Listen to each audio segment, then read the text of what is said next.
Hello friend, जय माता दी। कैसे हैं आप सब। आपके अपने चैनल में आपका स्वागत है। आज इस वीडियो में मैं आपके साथ शेयर करने वाली हूँ गुरुवार महालक्ष्मी के व्रत की पूजा विधि। तो ये सबसे आसान विधि मैं इस वीडियो में आपको बताने वाली हूँ, महालक्ष्मी के व्रत की पूजा विधि। तो फ्रेंड देखिए, ये व्रत जो है हर साल आते हैं, एक महीने के लिए होते हैं। जैसे कि सावन के व्रत आते हैं 4 सोमवार, और जैसे कि नवरात्रे आते हैं, कार्तिक का महीना होता है, वैसे ही इस महीने अगहन के महीने में ये व्रत पड़ते हैं। और ये महालक्ष्मी के व्रत होते हैं। और ये किसी साल जो है 4 व्रत पड़ते हैं, किसी साल 5 पड़ते हैं। तो इस बार ये 5 पड़ रहे हैं, जिसमें कि एक निकल चुका है महालक्ष्मी का व्रत, और अब 4 बाकी हैं। तो देखिए, 2 व्रत तो अंधेरे पाक में पड़ रहे हैं, मतलब कृष्ण पक्ष में, और 3 व्रत जो बाकी के रह गए हैं वो पड़ेंगे उजेरे पाक में। तो जिनको भी ये व्रत रखने चालू करने हो इस साल से, तो वो जो है जो पहला महीने का मतलब उजेरे पाक का पहला व्रत पड़ेगा, वहाँ से शुरू कर सकते हैं। तो फ्रेंड्स, ये अगहन के महीने में आते हैं। अगहन का मतलब हिंदी के महीने को अगहन बोलते हैं, और जो है कैलेंडर में अगर आप देखोगे तो उसको मार्गशीर्ष के महीने से जानते हैं लोग, लेकिन हिंदी में इसे अगहन ही बोलते हैं। तो यहाँ पे मैंने माता रानी के लिए चौकी बिछा ली है। चौकी पे मैंने लाल कपड़ा बिछा लिया। तो देखिए, ये महालक्ष्मी के व्रत हैं, तो ये जो है मैं लाल कपड़ा इसीलिए बिछा रही हूँ। ये गुरुवार का बृहस्पतिवार का व्रत नहीं है, ये मतलब महालक्ष्मी के व्रत हैं। ये बृहस्पति मतलब विष्णु भगवान के लिए नहीं कर रहे हैं हम तैयारी, ये महालक्ष्मी के लिए। तो महालक्ष्मी के लिए हम लाल ही कपड़ा बिछाएंगे। और लाल कपड़ा बिछाने से पहले हमें एक चावल की पोटली रखनी है। पोटली के ऊपर हमें विष्णु भगवान की मूर्ति या तस्वीर रखनी है। तो देखिए, जहाँ जो है विष्णु भगवान है वहीं लक्ष्मी माता है, मतलब जहाँ पति देव हैं वहीं पत्नी है। तो अगर आपके घर में विष्णु भगवान की फ़ोटो या तस्वीर कुछ भी है तो आप उसको ज़रूर रखिए उनको लक्ष्मी माता की पूजा में। तो यहाँ पे देखिए, अगर आपको व्रत कर रहे हैं आप, तो व्रत के साथ आपको जो है ऐसे ही सेम तरीके से पूजा कर सकते हैं, और बिना व्रत के भी आप इस तरीके से पूजा कर सकते हैं। कुछ लोग व्रत करते हैं इसमें पूरे 5 मतलब पूरे महीने, कुछ लोग जो है 1 या 2 व्रत करते हैं, जैसे कि सावन में होता है वैसे ही। तो अगर आप पूरे 5 व्रत करना चाहते हैं तो 5 कर सकते हैं, वरना आप जो है एक ही व्रत कर सकते हैं, पहला या लास्ट का। तो यहाँ पे हमने गणेश भगवान को और जो है लक्ष्मी माता को भी यहाँ पे स्थापित कर दिया है चावल की पोटली के ऊपर। तो फ्रेंड्स देखिए, किसी भी पूजा में जैसे लक्ष्मी माता की पूजा होती है, वहाँ पे हमें विष्णु भगवान को भी ज़रूर रखना चाहिए। अगर हैं आपके पास तो ज़रूर रखिए, नहीं है तो कोई बात नहीं है। तो यहाँ पे हमने स्थापित कर लिया है। अब हम जो है कलश तैयार करेंगे। इस महालक्ष्मी की जो व्रत पूजा होती है, इसमें कलश की स्थापना जरूर की जाती है। फ्रेंड्स देखिए, अगर आप चाहे व्रत रख रहे हैं या नहीं रख रहे हैं, आपको कलश स्थापना जरूर करनी होगी। जो लोग व्रत रखते हैं वो नारियल के साथ कलश स्थापना करेंगे, जो व्रत नहीं रख रहे वो ऐसे ही जैसे मैं दिखा रही हूँ आपको वैसे ही कर सकते हैं। तो यहाँ सबसे पहले मैं हल्दी डाल लूँगी, क्योंकि विष्णु भगवान की भी मूर्ति रखी है हमने इसमें। तो यहाँ पे हल्दी, रोली, चावल, क्योंकि हम ये थोड़ी देर के लिए ही मतलब एक दिन के लिए ही कलश स्थापित कर रहे हैं। व्रत वाले दिन के लिए ही होता है ये जो है कलश, उसके अगले दिन जो है इसको पौधों में डाल दिया जाता है। तो इसलिए हम इसमें ज़्यादा कुछ सामान नहीं डलता है, इसमें हल्दी, रोली और चावल ही डलते हैं। मैंने यहाँ पे मूली पहले ही बांध रखी है कलश पे। अब मैं यहाँ पे स्वास्तिक बना लूँगी कलश के ऊपर। तो फ्रेंड्स, ये अगर आप देखिए व्रत के साथ भी सेम पूजा कर सकते हैं, मैं फिर से बताती हूँ आपको। और बिना व्रत के भी इस तरीके से कर सकते हैं। जो लोग व्रत नहीं करते उनको पूजा भी जरूर करनी चाहिए लक्ष्मी माता की। देखिए, लक्ष्मी माता का अगर आपको आशीर्वाद चाहिए, आपको उनकी कृपा चाहिए, तो आप जरूर ये व्रत मतलब पूजा करिए। अगर आप व्रत नहीं करते तो पूजा तो जरूर करिए। अगर आपको पूजा करनी है या व्रत रखना है, पहली बार आप व्रत रख रहे हैं, रखना चाहते हैं, इस वीडियो को देख के सोचें अगर आप रखने की, तो आप इस व्रत को जो है उजेरे पाक में रखें जब शुक्ल पक्ष आएंगे। मतलब ये 17 तारीख का जो व्रत है, इसके बाद जो तीसरा व्रत आएगा उसमें जो है उजेरे पाक है, वो पहला मतलब उजेरे पाक का पहला व्रत माना जाएगा। तो आप उसमें से उठा सकते हैं इस व्रत को। तो आपके लिए वो शुभ समय भी है, दिन भी सही है। उजेरे पाक में आप इसको व्रत को उठा सकते हैं। चाहे तो आप लास्ट का भी व्रत रख सकते हैं। अगर आपने पहला व्रत नहीं रखा तो आप लास्ट का भी रख सकते हैं। अगर आप शुरू से रखते आ रहे हैं तो आप जैसे रख रहे हैं वैसे रखिए। जो पहली बार रखना चाहते हैं उनके लिए बता रही हूँ मैं। जो इसके बाद 17 तारीख के बाद जो व्रत आएगा उसको आप रख सकते हैं पहला व्रत। नहीं तो आप पूजा भी कर सकते हैं सेम तरीके से जैसे मैं कर रही हूँ। तो यहाँ पे मैंने चावल की पोटली के ऊपर कलश की स्थापना कर दी है, और कलश के ऊपर मैंने चावल का एक बर्तन भी रख दिया है, क्योंकि खाली कलश को कभी नहीं रखना चाहिए। यहाँ पे हम जो है नारियल की स्थापना नहीं कर रहे हैं कलश के ऊपर, तो हमने दीपक रख लिया है। क्योंकि बर्तन के ऊपर जो है चावल का जो बर्तन रखना है उसके ऊपर हमें कुछ ना कुछ रखना चाहिए, तो हमने वहाँ पे दीपक को रख दिया है। तो फ्रेंड्स, दीपक जला दिया है हमने। अब तो हमने जो है यहाँ पे अशोक के पत्ते लगा दिए थे कलश पे। आप चाहें तो आम के पत्ते भी अगर आपको मिल जाएँ, आम के पत्ते वो भी लगा सकते हैं। अब हम दूसरा दीपक भी तैयार कर लेंगे। ठीक है, दूसरा दीपक से हम आरती करेंगे। उस दीपक को हमें नहीं छेड़ना है, जो हमने कलश के ऊपर रखा है उसको जलते रहना देना है।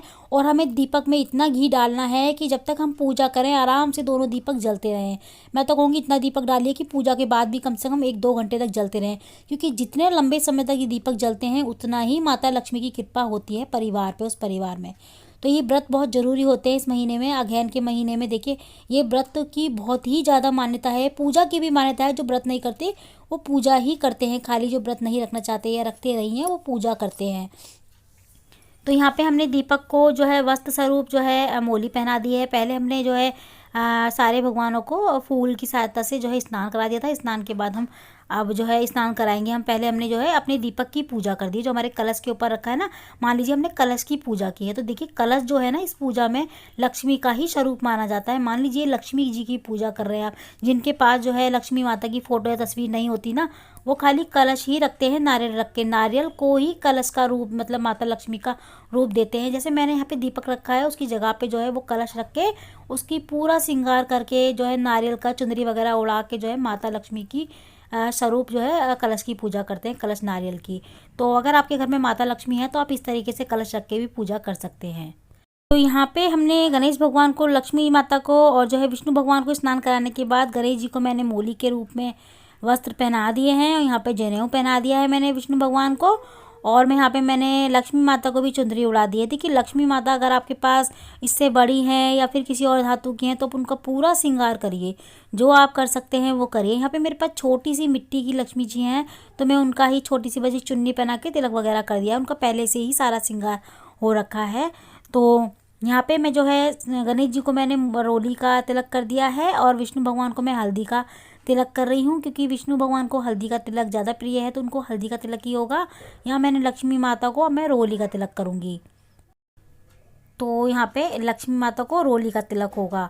तो फ्रेंड्स देखिए मैं यहाँ पे लक्ष्मी माता को रोली का तिलक कर रही हूँ। रोली का तिलक करने के बाद आप चावल अर्पित कर दोगे। देखिए फ्रेंड इस व्रत में हम चावल का इस्तेमाल आराम से कर सकते हैं, इसमें कुछ भी संदेह नहीं कि आप बृहस्पति का व्रत रख रहे हैं, बृहस्पति वार है या विष्णु भगवान को रख रहे हैं, हम चावल इस्तेमाल नहीं कर सकते। ये लक्ष्मी जी के व्रत कर रहे हैं हम या लक्ष्मी जी की पूजा कर रहे हैं खाली, तो उसमें आप चावल का इस्तेमाल आराम से कर सकते हैं बेझिझक होके। तो यहाँ पे चावल का इस्तेमाल होता है। यहाँ पे मैं माला, तो यहाँ पे हम माता लक्ष्मी को माला चढ़ा देंगे।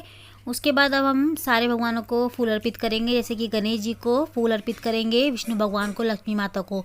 तो आपके पास जो भी फूल मिल जाए आपको, पीले लाल जो भी फूल मिले आपको आप चढ़ा सकते हैं।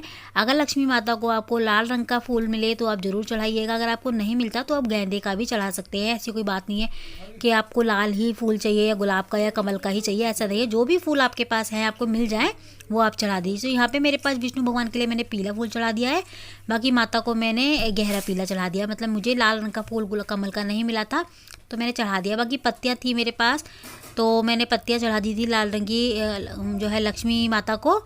इसके बाद जो है फूल वगैरह चढ़ाने के बाद आप जो है इत्र लगाइए, क्योंकि देखिए इत्र पहले ही लगाते हैं, स्नान जब कराने के बाद जो वस्त्र पहनाते हैं हम तो इत्र लगा देते हैं। लेकिन यहाँ पे मैं भूल गई थी, तो देखिए मैं लास्ट में पूजा जब मेरी हो गई है उसके बाद मैं इत्र लगा रही थी। यहाँ पे मैंने माता लक्ष्मी की चुंदरी में इत्र लगा दिया है, विष्णु भगवान को, गणेश जी को। इत्र लगाने के बाद हम करेंगे अब आरती।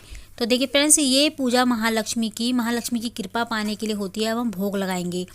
तो भोग में आपके पास जो भी फ्रूट्स हो, मौसम के थ्रू जो भी फ्रूट्स है, जैसे कि सेब हो गए, केले हो गए, जो भी आपको मिले वो आप ज़रूर चढ़ाएं। मेरे पास जो भी थे मैंने चढ़ा दिए। जैसे मेरे पास संतरे थे, सेब था, तो मैंने चढ़ा दिया है। अगर आपके पास केले हों घर में या आप मिल जाएं आपके आसपास तो केले ज़रूर चढ़ाएं। यहाँ पे अभी केले नहीं थे मेरे पास तो मैंने आपको सिर्फ दिखा रही थी पूजा, तो यहाँ पे मैंने केले नहीं चढ़ाए हैं। आप लेकिन केले ज़रूर चढ़ाएं और जो है सिंगाड़े भी चढ़ा सकते हैं। जो भी मौसमी फल आते हैं वो सारे चढ़ाने चाहिए भगवान को, हमें, लक्ष्मी माता को। यहाँ पे मैं मीठे में रेवड़ी और मिश्री का भोग लगा रही हूँ। मैंने मिक्स करके रेवड़ी और मिश्री का भोग लगा दिया है। अब हम माता के आगे प्रार्थना करेंगे। जो भी आपकी इच्छा है माता के सामने रख सकते हैं, बोल सकते हैं। माता लक्ष्मी की कृपा ये पूजा करने से ज़रूर प्राप्त होती है। तो फ्रेंड्स अगर माता लक्ष्मी की कृपा पानी है आपको इस महीने तो आप ज़रूर पूजा कीजिए। महालक्ष्मी की पूजा गुरुवार के व्रत होते हैं, इसमें आप बिना व्रत के भी ये पूजा कर सकते हैं विधि विधान से। और बहुत ही आसान विधि मैंने पूजा की बताई है इसमें। आप ये जब पूजा आपकी पूरी संपन्न हो जाए उसके बाद आपको सबसे पहले गणेश जी की आरती करनी है, फिर माता लक्ष्मी की आरती करनी है। तो आरती जो है लक्ष्मी जी की दो प्रकार की होती हैं, दो आरतियाँ होती हैं। महालक्ष्मी की आरती हमको करनी है आपको। तो अगर आपके पास महालक्ष्मी की आरती नहीं है तो आप एक बुक आती है आरती की, संपूर्ण आरतियाँ होती हैं उसमें उसमें गुरुवार महालक्ष्मी की आरती आपको मिल जाएगी। तो आपको वो आरती करनी है। तो आरती करने के बाद आपकी पूजा बिल्कुल संपन्न होती है और आपको ये सारा सामान, अगर आपने सुबह सुबह पूजा की है तो शाम को उठा सकते हैं, शाम को की है तो आप अगले दिन सुबह उठाइए इसको। तो कलश के जल को आपको पौधों में डाल देना है। बाकी फूल वगैरह जितने भी है, जैसे कि मैं हमेशा वीडियो में बताती हूँ, आपको वही करना है। फलों को आपको घर में ही प्रसाद के तौर पे खा लेना है। मूर्तियों को फिर से मंदिर में रख देना है। फिर अगले गुरुवार को आप दोबारा इसी तरीके से जो है चौकी लगा के पूजा कर सकते हैं। इस व्रत को करने से महालक्ष्मी की कृपा जरूर प्राप्त होती है भक्तों को। और फ्रेंड्स, इसमें दहली पूजा भी की जाती है। दहली पूजा भी बहुत जरूरी होती है। जितनी माता लक्ष्मी की पूजा जरूरी होती है उतनी दहली पूजा भी जरूरी होती है। तो दहलीज की पूजा इसमें सुबह 4 बजे होती है गुरुवार को, और या फिर जो सुबह 4 बजे नहीं कर पाते हैं वो शाम को सूरज ढलने के बाद करते हैं। तो फ्रेंड्स, जिस घर के आगे माता लक्ष्मी दीपक जला हुआ देखती हैं अपने नाम का और अपने चरण देखती हैं, तो माता लक्ष्मी जान जाती हैं कि मेरा यहाँ भक्त रहता है और मुझे जो है मेरा भक्त बुला रहा है अपने घर में। तो वो ज़रूर आती हैं उस घर में जिस घर के द्वार पे जो है दहली सजी हुई होती है और दीपक जला हुआ होता है। तो फ्रेंड्स, आप भी अपने दहली की पूजा ज़रूर कीजिए इस दिन। अगर आप पूजा नहीं कर रहे हैं लक्ष्मी माता की तो सिंपल सी पूजा करके अपनी दहलीज को ज़रूर पूजिए। वहाँ पे दीपक एक ज़रूर लगाइए। बहुत सारे घरों में तो पूरा महीना दीपक जलता है लक्ष्मी माता के नाम का अपनी दहली पे। सुबह सुबह दीपक लगाते हैं, सुबह नहीं तो शाम को लगाते हैं लक्ष्मी माता की कृपा पाने के लिए। तो फ्रेंड्स, इस पूजा को आप ज़रूर करिए। अभी नहीं किया आपने तो इस गुरुवार, अगले गुरुवार ज़रूर करिए। तो फ्रेंड्स, आज की वीडियो आपको हमारी कैसी लगी मुझे कमेंट करके ज़रूर बताइएगा। अच्छी लगी है तो लाइक ज़रूर करिएगा। तो मैं मिलती हूँ अगली वीडियो में ऐसी अच्छी सी एक और वीडियो के साथ। जब तक के लिए जय माता दी।